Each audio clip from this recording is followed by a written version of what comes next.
Hello guys, this is me Alora. I'm back. Okay, let's continue our story.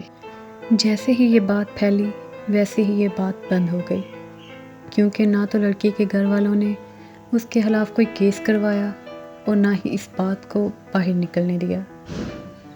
Case وہ اس وجہ سے نہیں کروا پائے کیونکہ ان کی بیٹی اس بات میں شامل تھی، اور بات کو پھیلا نہ سکے یہ صرف ان کے گمان میں تھا۔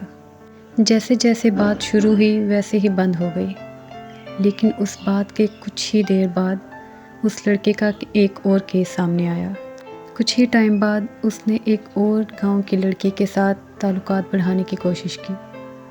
حیرت یہ تھی کہ وہ اپنے ہی گاؤں میں نئے سے نئے کام کیے جا رہا تھا اور کوئی اسے پوچھنے والا نہ تھا۔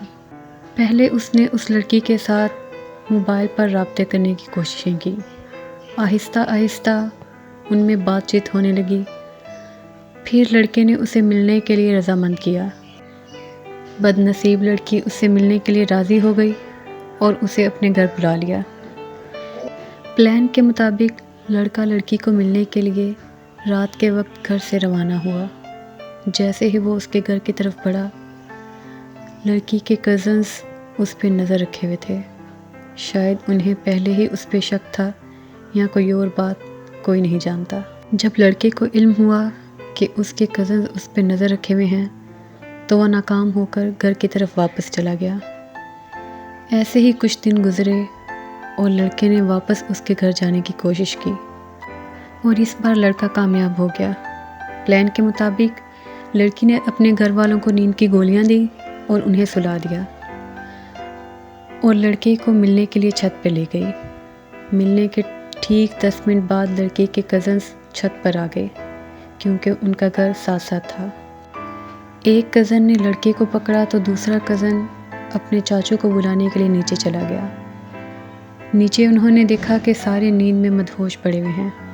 پھر انہیں علم ہوا کہ لڑکی نے انہیں نیند کی گولیوں سے سلا دیا تھا۔ پھر انہوں نے اپنے چاچو کو اٹھایا اور چھت پر لے کر گئے۔ پھر انہوں نے مل کر لڑکے کو بہت زیادہ مارا اور اپنی بیٹی کو بھی مارا۔ انہوں نے مل کر دونوں کو بہت زیادہ مارا، اور پھر لڑکی کی ماں کو اس قدر ڈانٹا کہ وہ کہاں تھی جب یہ سارے معاملات چل رہے تھے، کیوں نہیں اسے پتا کہ گھر میں کیا ہو رہا تھا۔ لڑکی لڑکے سے مل رہی ہے، اس سے رابطے میں ہے، گھر سے باہر جا رہی ہے، لڑکا گھر آ رہا ہے تو اسے کیوں نہیں پتا۔ پھر ان لوگوں کو خوب مارا، لیکن حیرت یہ تھی کہ اس کے گھر والوں نے بھی لڑکے پہ کوئی کیس نہیں کروایا اور کوئی ایکشن نہیں لیا۔ اپنی بیٹی کی شادی کر دی اور گاؤں سے چلے گئے۔